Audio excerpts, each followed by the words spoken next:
Hello, everyone. How are you doing? It's a pleasure being with you here today. Let me share my screen.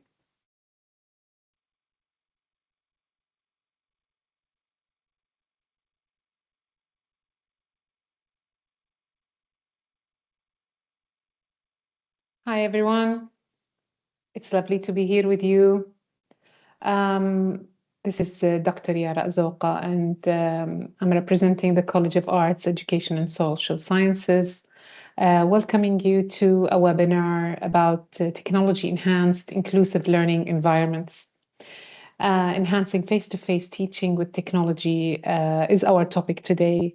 We will be talking about other things as well, things that have to do with your positioning as a teacher, as an educator, some tips and practical strategies for you to use inside the classroom. Welcome to today's webinar.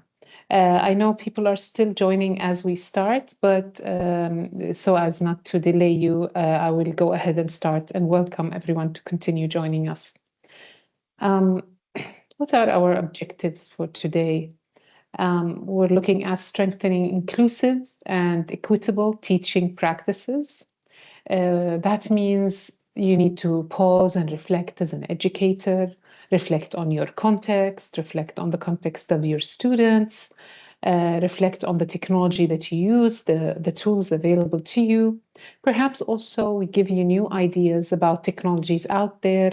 Most of them are free, and hopefully we encourage you to experiment with them and utilize them in your teaching and learning environments.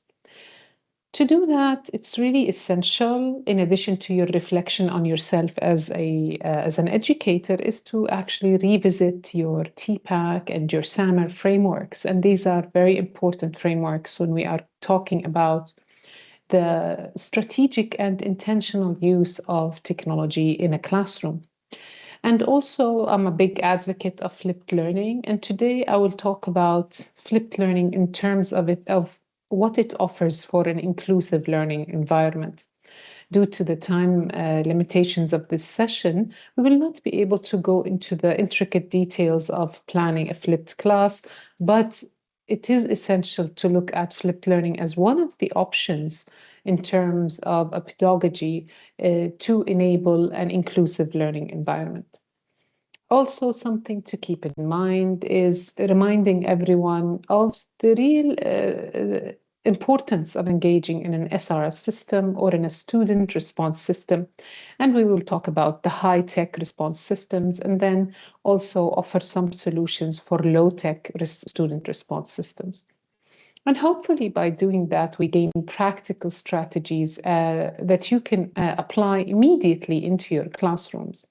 We cannot finish talking about inclusive learning environments if I do not talk about the different modalities that Notebook LM can afford you and your students, especially when we are looking at universal design for learning.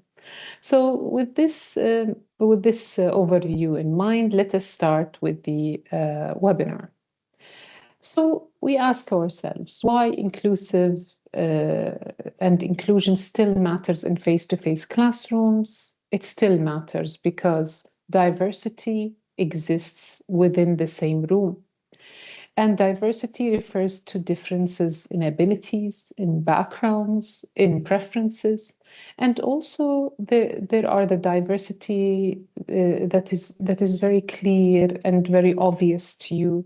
Some documented within your student files, some explicitly told to you by your head of department, and then there are those hidden barriers and hidden diversities that you are not aware of, and sometimes you come to find out and discover as you proceed with your teaching. For example, the hearing, processing, language, and attention. So technology can play an essential role in extending access within and beyond the classroom. The classroom itself, and then the time and resources outside the class. Let us move on. What do we mean exactly by the classroom? We mean the classroom ecosystem. But what we mean by the classroom ecosystem is positioning the student at the very center of your classroom and then looking at all the other variables as potential resources. So you are the instructor, obviously, and the peers, they are the human element here, and they are resources. And then we have the AV system, we have the LMS, which is the learning management system, and we have AI tools that are, increasing. As we present today, we have new AI tools coming up. So it's very important to be able to focus on the classroom ecosystem and remind ourselves that the students are the center of this ecosystem, and then how can the technology, improve their access to have better inclusion and also improve their overall learning experience. So what are we looking at when we say strategic integration of technology on campus? When I say on campus, I mean on site in your classroom. Technology supports but does not replace the instructor. In some aspect, the technology use can replace, but that is only a sort of superficial use of technology, and it's not the impactful use of technology that we seek. So not to say that technology replaces the instructor, this is a totally bad thing, but what we are saying is that there is a strategic and intentional use of technology, and therefore technology should support and not just replace or not replace the instructor per se. What does technology, when integrated effectively, enhance? It enhances clarity, it enhances accessibility, engagement, and support. And overall, it provides and supports better quality learning environments. And we are looking now at the on-campus or on-site or the classroom as a learning environment, as that ecosystem. The reality of the face-to-face settings in school and on campus means that you have targets to reach. You might teach too quickly. Your students might have some hearing impairment. Your students might have some challenges. The participation from your learners is to some degree sometimes limited. And overall, what our students are facing is a cognitive overload. So what do we do about it? How do we strategically utilize technology? These are questions that every educator should think about. Every educator should contemplate and reflect. Am I using technology for the sake of technology, or am I using technology to enhance the learning that is taking place in the classroom and outside the classroom? First, let us look into what we mean by an AV system. In case you are not familiar with this term, an AV system is the audio-video system, and it refers, generally speaking, to all the equipment in the classroom that helps you deliver your content in clear visuals, clear sound, and plus other, affordances that we will see now as we proceed. So the first part of an AV system is the audio or sound, and that refers to the microphones, wherever they are placed in your room, depending on how elaborate your technological setting is, perhaps speakers and assistive listening systems. The aim behind the audio part of the AV system is that all students, wherever they are placed inside your classroom, will have the ability to have clear audio. And also you have others who might have hearing difficulties, or others, non-native speakers, they need more clarity in the audio system. The second part of an AV system is the visual part, the display part, and most probably talking about the projectors or the large screens, and with very basic overhead projectors as well. And on another level, the interactive smart boards, document cameras. And these improve visibility, they support visual learners, and they make content more accessible. A third, feature of an AV system is the capture and recording. There are lecture capture systems, cameras, recording software, and students can have access to that content, review it at a later time, which is also really useful and crucial for inclusion. Other features of an AV system is the control systems, such as touch panels or control tablets, or systems that manage lighting and audio, and they manage the whole setting. Of course, these are of less interest to you as a teacher and more to your department, the people who are supporting you, the logistics of technology. For the fifth, aspect is connectivity. HDMI, wireless screen sharing, integration with LMS or classroom platforms that allow shifting between two or more. For example, in Abu Dhabi University, our learning management system is Blackboard, and we have seamless integration with Teams. So I could easily shift between these two platforms because this is provided to me by the university. So after looking at the AV system in just a snapshot of what it is, let's pause and ask ourselves, because we're going to come back always, no matter what technology we are referring to, we're going to come back to the classroom setting, because you are a very important agent in this formula. So I would like you to ask yourself, are my classes teaching environments? Are my classes learning environments? Or are my classes teaching and learning environments? This is an important question to pause and reflect.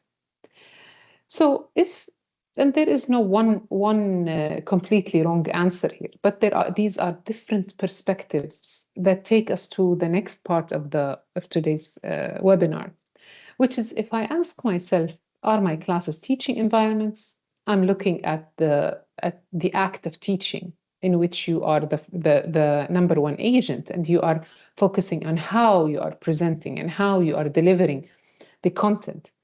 And if you are looking at learning environments, you are focusing on how your students are engaged in this process, and are they learning? And that's really a very important question. But if you are looking at a more balanced view, are my classes teaching and learning environments? I believe that is like the best balance, because I acknowledge that teaching is your domain. I acknowledge that you're putting a lot of effort, a lot of strategy in that, a lot of planning. And at the same time, if you do not check that the students are learning and do not have a balance between your teaching and the learning that is taking place, then something is missing. You cannot just look at your class as just a teaching practice, because what about the learning? And we cannot just present it only as a learning environment, because where does the learning happen? It happens as a result of very good teaching. So labeling your class as a teaching and learning environment and ecosystem is really very essential, because you acknowledge the energy, the arts, the scaffolding, the strategic planning that goes into the teaching process, as well as what goes on from the side of the student or the learner. One thing that we want to caution everybody against is, after all this introduction into the technology, is let us not oversimplify the use of technology. Let us not oversimplify, the use of technology by using technology at a very superficial level. For example, if we look at this image, we see that we have a very expensive pencil, a $1,000 pencil, because we are using technology or an iPad instead of just a worksheet. So it ends up being an overpriced worksheet, which takes me to our use and employment of technology in the classroom. If we are going to talk about that, we have to reflect on what is TPACK? What is my TPACK? And we have to reflect on what is my SAMR model. And TPACK is a framework that looks at an educator's knowledge from three sides or three perspectives. We look at T, that is about technology. We look at what is your understanding, awareness, know-how of technological tools. And this is something that is continuous. You keep adding to this, to this skill set, because the technology that at some point perhaps I know how to use was chalk and board. And then I do recall as well when I was given a set of colored chalk that I was very happy with that. Being able to teach with a set of colored chalk was really something. And then I also remember transitioning into the whiteboard and the use of markers, and then transitioning into the use of colored markers, etc., and so on and so forth. So technology is any of those tools. Now, of course, we are at the stage where we're talking about AI tools, AI apps, etc. So the TPAC acknowledges that as an educator, as a teacher, you have this skill set that is divided between the technological know-how and then the pedagogy and then the content. So if we agree that technology is about the tools that we use, and these tools can be high tech, can be low tech, can be AI, or it can be combination, let us now move to pedagogy. So pedagogy is about how do you believe that learning should take place? What constitutes very good teaching practices? So that is your pedagogic approach. That is what you believe teaching should look like. And that's very important because we believe that, for example, um, that learning happens best when I put my students in groups. I believe in that. I believe in co-construction of knowledge. I believe in social learning. So that means my approach to teaching will be different from another person or another educator who believes that they are the owners of knowledge and they will give a lecture and everybody will take notes. So that is a different pedagogical stance. Another very important part of the TPAC, which is the third element of the TPAC framework, is the content knowledge in the C. And the content knowledge represents your area of expertise. What is your area of expertise? What is your specialized degree in? Is it English language? Is it mathematics? Is it chemistry? Is it biology? So you already have a degree that says that you are an expert in knowledge and in content knowledge in a certain area. And these could vary in levels. For example, I could look at a TPAC for someone who just finished a BA, or I could look at TPAC for someone who finished a master's, or even I could look at somebody's TPAC for somebody who finished a terminal degree, such as a PhD.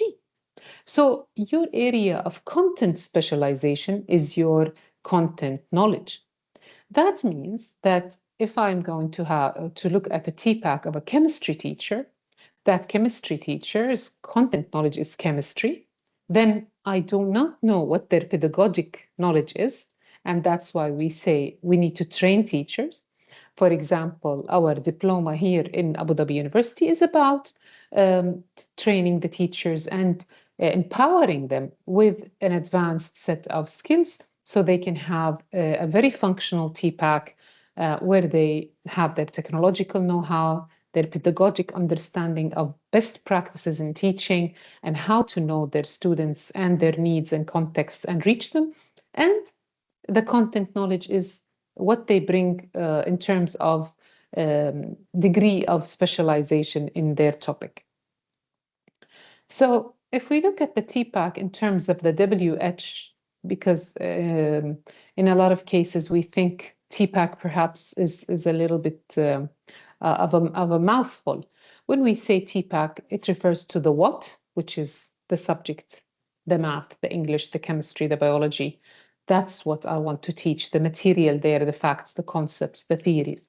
And then the how is how will I reach my students? How do I intend to engage them? What are their needs, their interests, their context, their preferences, and how would I teach this? Am I going to opt? So the pedagogy is the how. How am I going to approach this unit? Am I going to have student-centered learning? Am I going to do inquiry-based? Am I going to do project-based? Am I going to have a session that is a lecture, and then a session that is hands-on activity.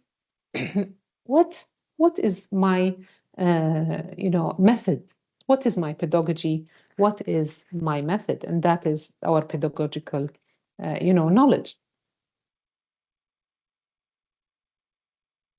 If we look at the third part, which is the technological knowledge, I prefer to look at it as the why and not just the how. It's the why. Why am I utilizing the technology? Why am I utilizing this app?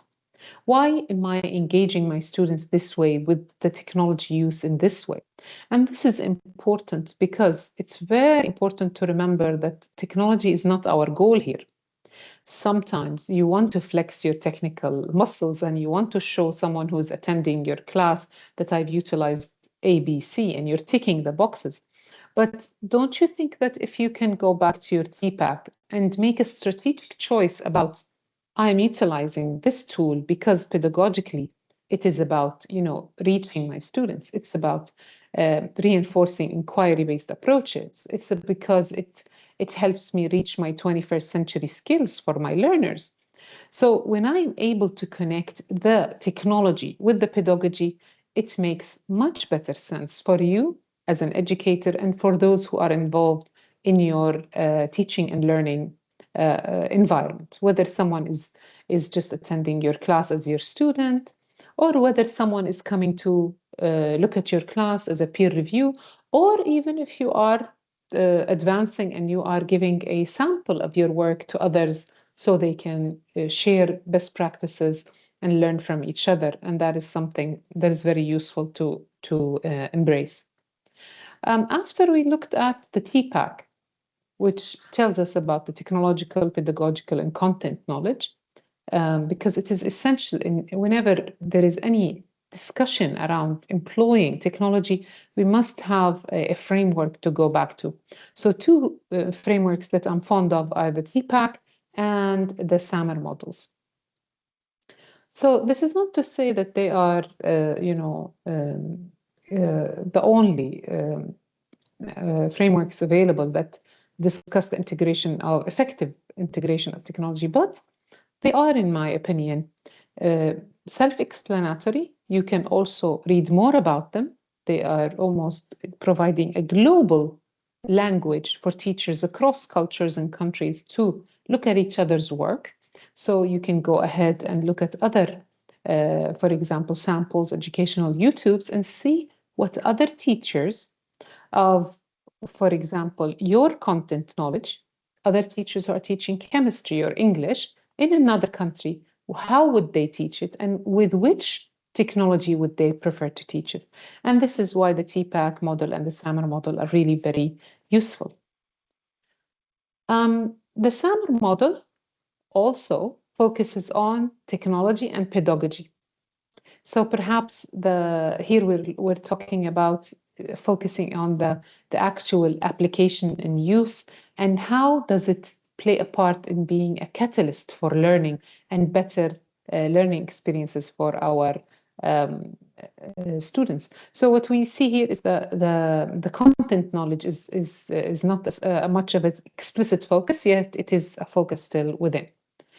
So we are looking at a very famous image. I'm going to go back to that slide, but first looking at this image of tools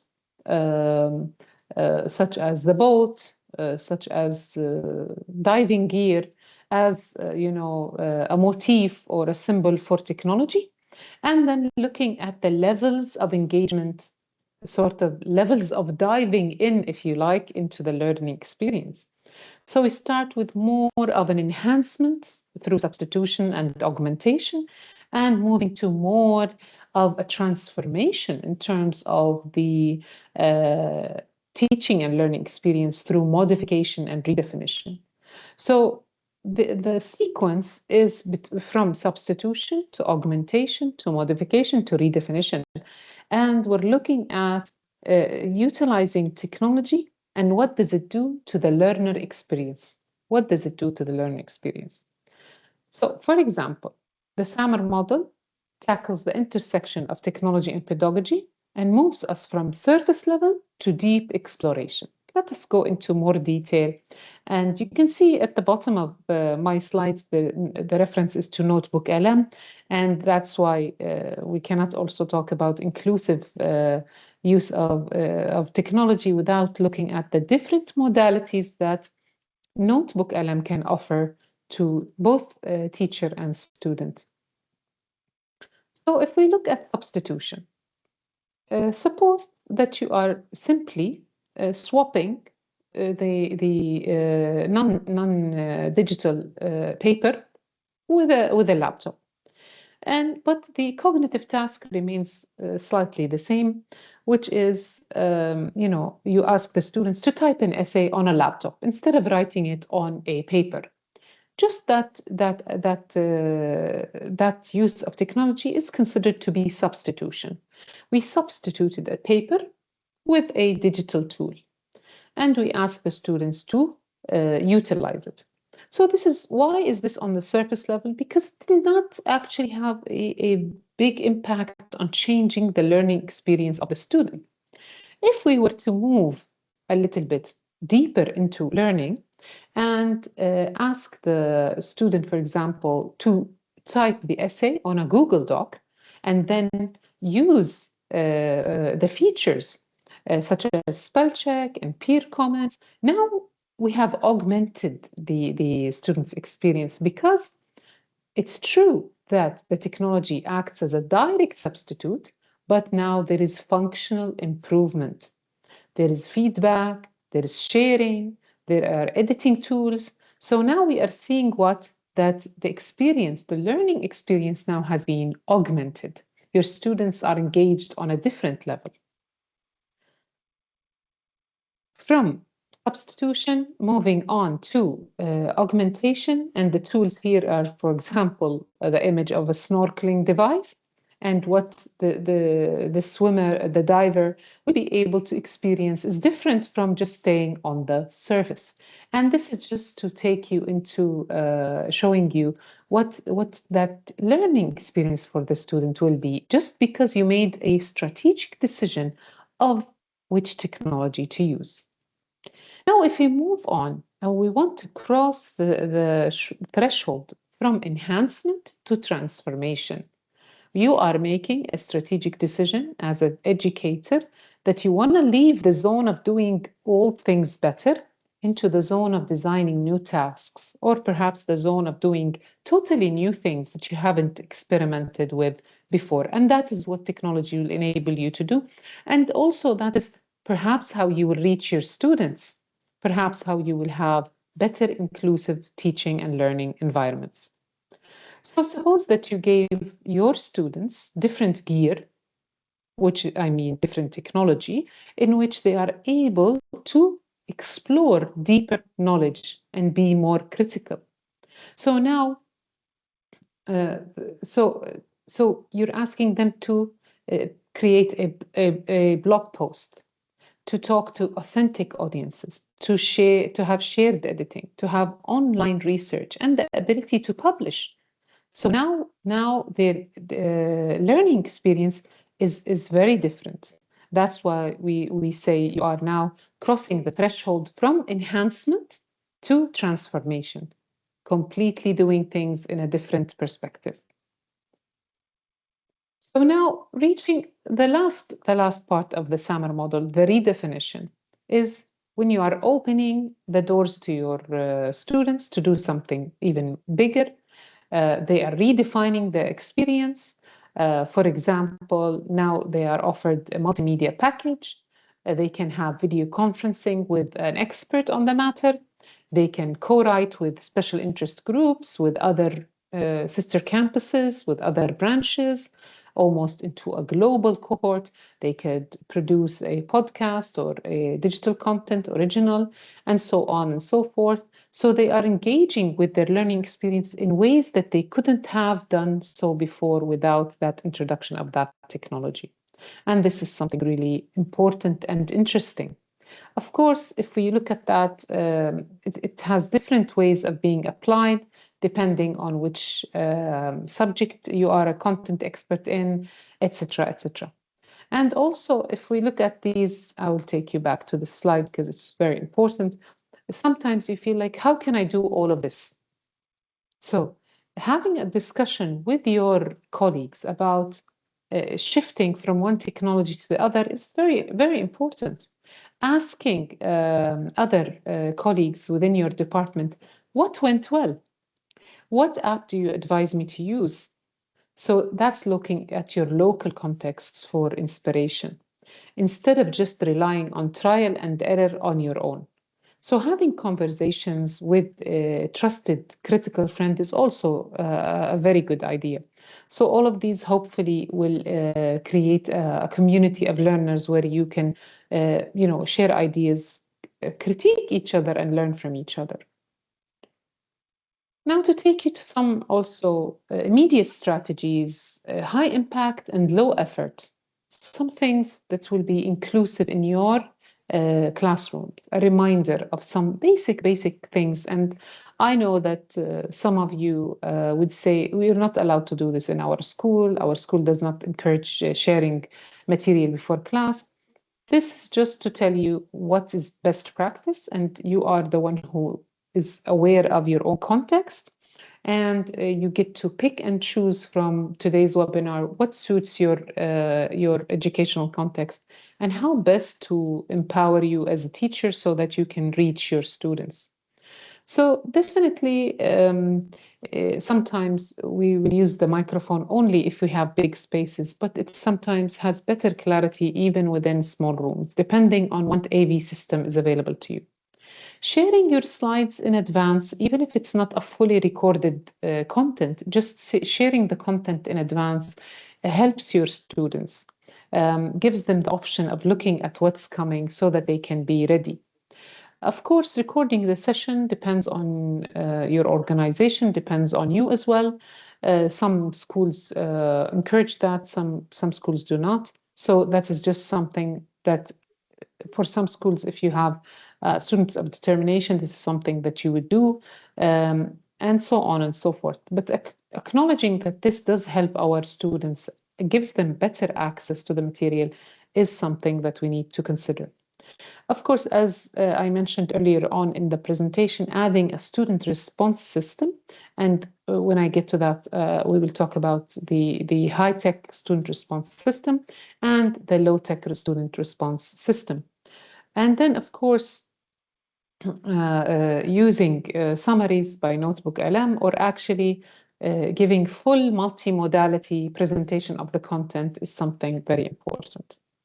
And if you are attending this webinar and you still have not tried Notebook LM, by all means, give it a try. It's available, it's free of charge, and it does ask you to upload your material. So decide on a chapter, upload the chapter, and then it will engage with that chapter and offer you AI algorithms that address the chapter.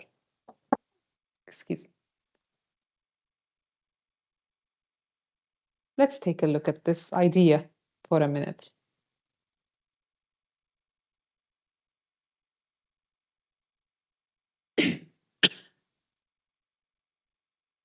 So another idea to throw your way, which is, what if you flip your class? Consider the merits of flipping your class.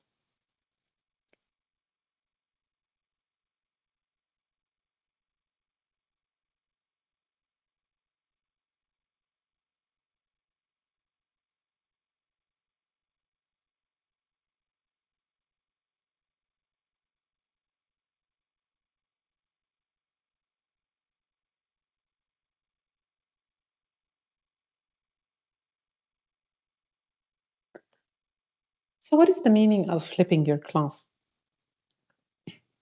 Apologies, I'm coughing. So flipping your class is an important pedagogy where you can present your content before class time and then offer a different space and a different dynamic of learning in the classroom.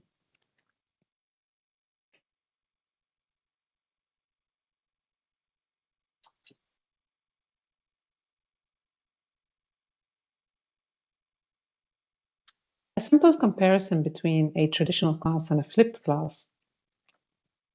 In a traditional class, the teacher instructs, there is a certain flow, the students interact, they take notes, they follow guided instruction. The teacher gives some form of assessment, formative assessment, and then the students have homework. Usually, what happens in a traditional class is that the more simple cognitive tasks of Bloom's taxonomy, such as understanding and comprehension, take a lot of the time of the class. And the teacher usually runs out of time by the time she or he reaches the application level. And then homework is assigned to the students. In a flipped classroom, the simple cognitive ability levels of understanding and comprehension take place, which are the lower Bloom's taxonomy levels, take place before the students come to class in a pre-recorded content. And the students in the class actually engage in a deeper understanding of the concepts, the applications, and the connections. And here we can connect this deeper understanding with the SAMR model. So if you say, no, doctor, I don't have time to use all these apps because I need to finish the material, I need to teach, I'm telling you, consider flipping any of your classes into a more learning-oriented rather than teaching-oriented session. And that is something where you can utilize the technology for a deeper engagement with content and learning. If you take a look at, and although the time for this session does not allow for a detailed review of the dynamics of a flipped classroom, it is worthwhile to pause here and talk about the changing role of the teacher. And this is because with flipping your class, you are able to have that very valuable time where you get to know your students, you get to be able to address their different contexts, learning styles, and needs, and thus achieve your inclusive learning environment. So in a typical classroom, as you can see in the slide, the teacher is more or less the sage on the stage, and the students are passive recipients of knowledge. And this space is the paradox or the irony is that this space now is shared between, as we remember earlier on when we said the student is the center, this is a shared space, but the teacher is the center. At home, the student is isolated and doing the work on their own. And we have no idea to account for what type of help does the student have at home, because we cannot account for the socioeconomic context of every student. So you do not know if they have a tutor or a nanny or an older sibling or their parents. You do not know what type of support do your students have at home. What you do know is that you have utilized valuable class time and class geography for you to just be the center of the class, and your students were passive listeners and recipients of knowledge. If you flip your class and present the content in a recorded video before they come to class, they are engaged with that video without your support. But if you design it in a way that it is clear, they don't need your support as much as they need it when they come back to class and apply the learning and address the deeper cognitive levels of critique, of create, of all those creative levels of Bloom's taxonomy. So in a nutshell, if you attempt to flip at least part of your teaching, of course, not all of it, I'm not an advocate of flipping the full term or semester, but it gives you valuable time to interact with your students and be able to know them, know their needs, address it, and you are able to be there as the expert when they are applying the knowledge and when they need you the most. And thus you have an inclusive learning environment because you were able to reach your students regardless of their backgrounds or abilities. You were able to see them and be with them in the class. So shifting our discussion from flipped classroom to student response system. And here Mentimeter is one of the famous ones. I'm not just advocating Mentimeter. You have Mentimeter, AHA Slides, ClassPoint, Nearpod, etc., etc. The number of apps that are available for teachers is really on the rise. So Mentimeter is one of those, and it's increasing in its it's in its options of questions. And all of these are now equipped with AI tools that are built within the presentation. So Mentimeter is an interactive presentation app, and you can present your material, offer a question, your students will answer the question, and then you can publish the data in front of everyone and address the situation. So when you publish the data, you can decide that there was an area that was not clear, somebody or a number of students missed something, so let me reteach a topic. You may decide, I need to scaffold this some more, I need to support my learners. So it's not only about the students presenting their answers, it's about what do you do with that data? What do you do with that, with the data? Another very famous student response system is Kahoot, and I'm sure that all teachers who have been in classrooms, especially with all ages can use Kahoot, but I opted to show Mentimeter and then Kahoot. Everybody has been using Kahoot. It has been around for quite some time, and the simplicity of the system between the options of red, blue, yellow, and green, and then the corresponding mathematical shapes within, makes it really very almost universal. So from the use of Kahoot as well, I was inspired to offer a solution to one of my practicum students. I think it was last year, where she was complaining that the school does not support the integration of technology with every class. Therefore, it's their understanding that students can utilize technology once a week, and that's understandable. All schools have their different, policies and contexts. So, thus, she could not use SRS systems in every class. So I was inspired by the 4 colors of Kahoot to offer a low-tech student response system. So I suggested that at the beginning of the academic year or at the beginning of the unit, you could come up with, either prepare a keychain with cards, colored cards, or even, the sticky notes. And as long as you have a system where, for example, red is 1 or A, blue is B or 2, and so on and so forth, you can still have a color-coded system for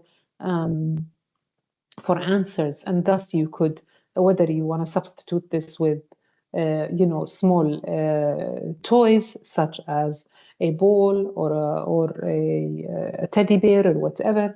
This is up to you, up to your interpretation and manipulation. So simply, if we can have a color-coded system where this means answer 1, answer 2, answer 3, you can even stop with 3 options or even 4, and then ask the students to raise that object if their answer is number 1, number 2, or number 3, and so on.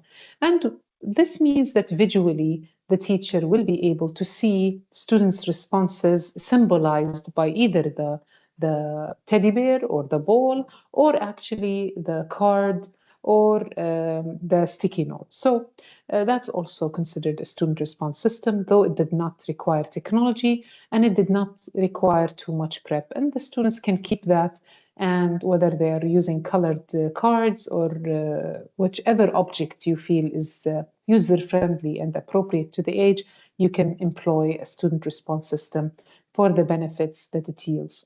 Of course, the technology will show you the data, but it's also, if we don't have that ability to have that data, then we can simplify and use a low-tech, anything that will engage our students to make sure that you have an inclusive learning environment is the aim and the goal of the technology.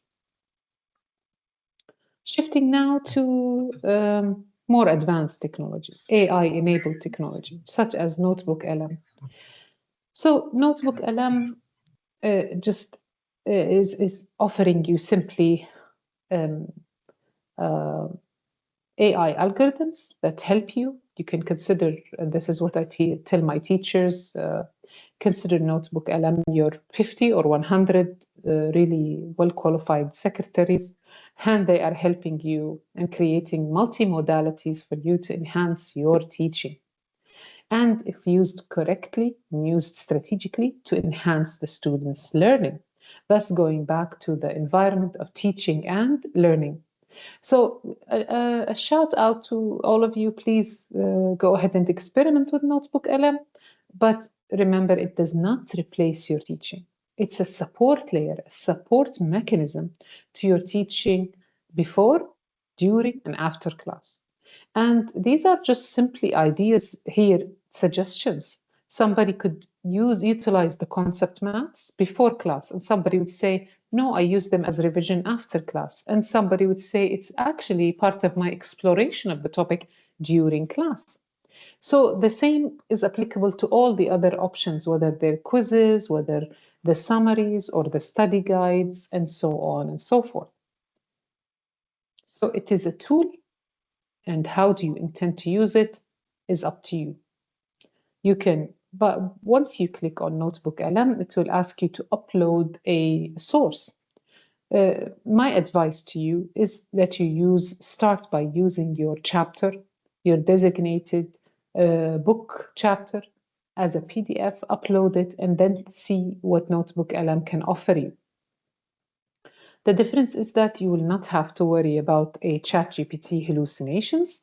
You do not have to worry about wrong information because you have uploaded the source, and then Notebook LM is actually using all the algorithms to deconstruct the parts of the source and create the content in different modalities.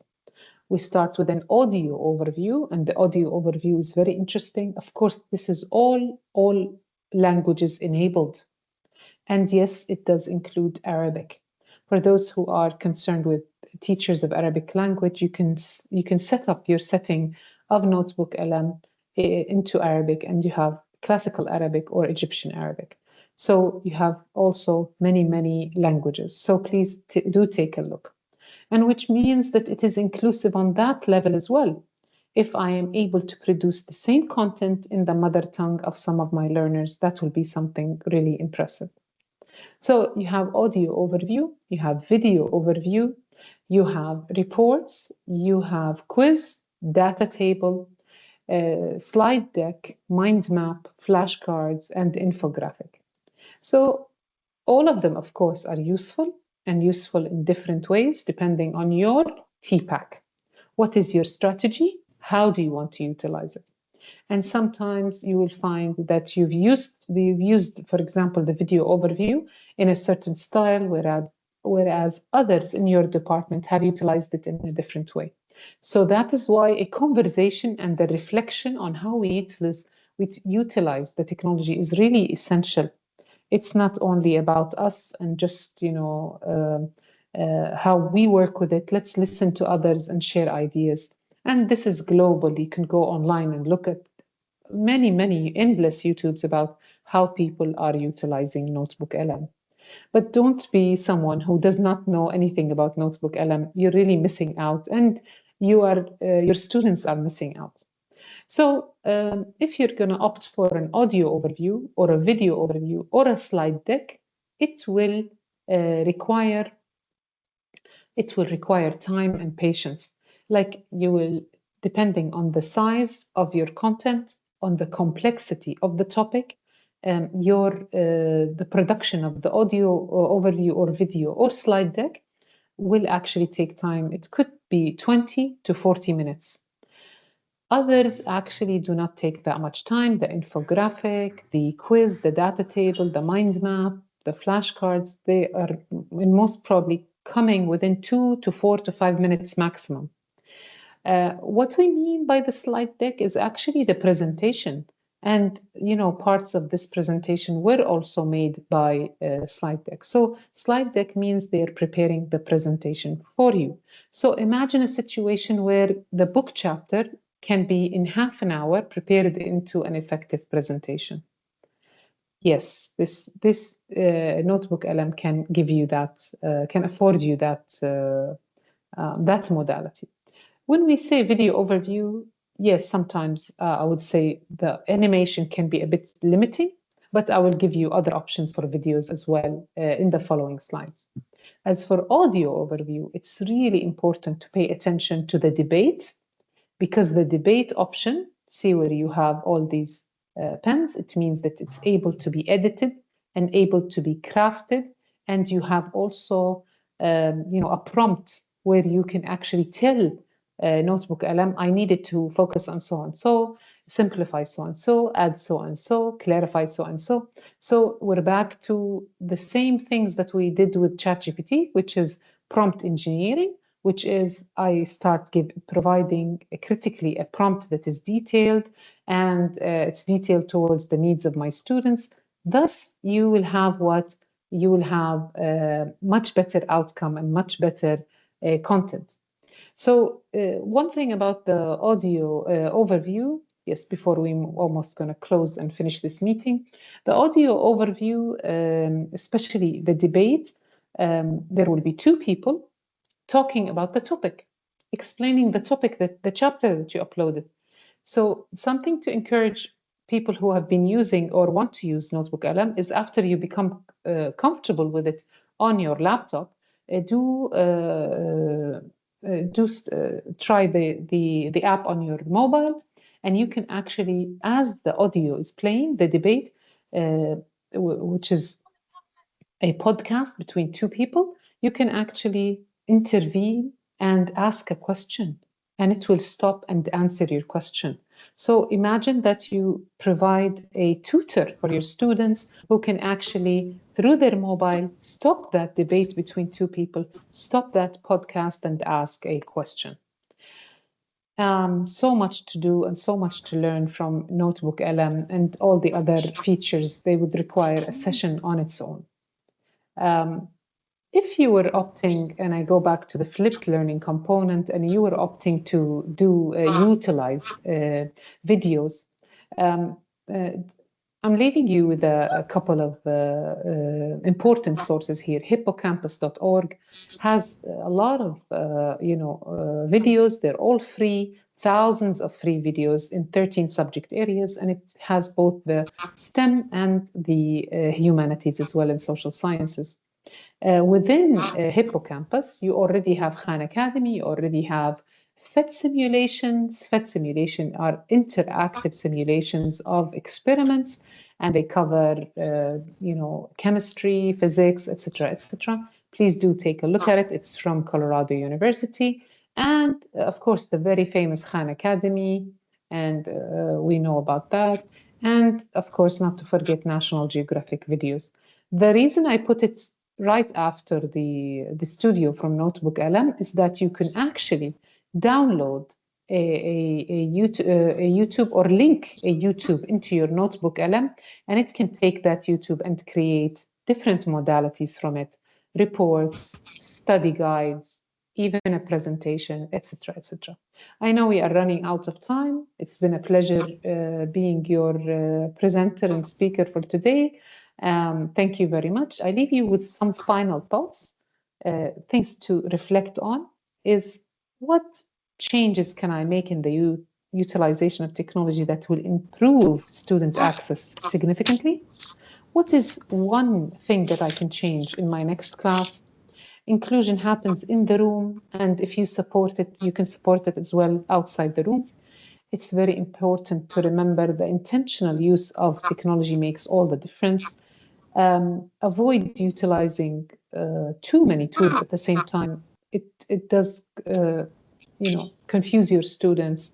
Do not let the technology distract you from the teaching, and do not let the technology become your goal. Thank you very much, everyone.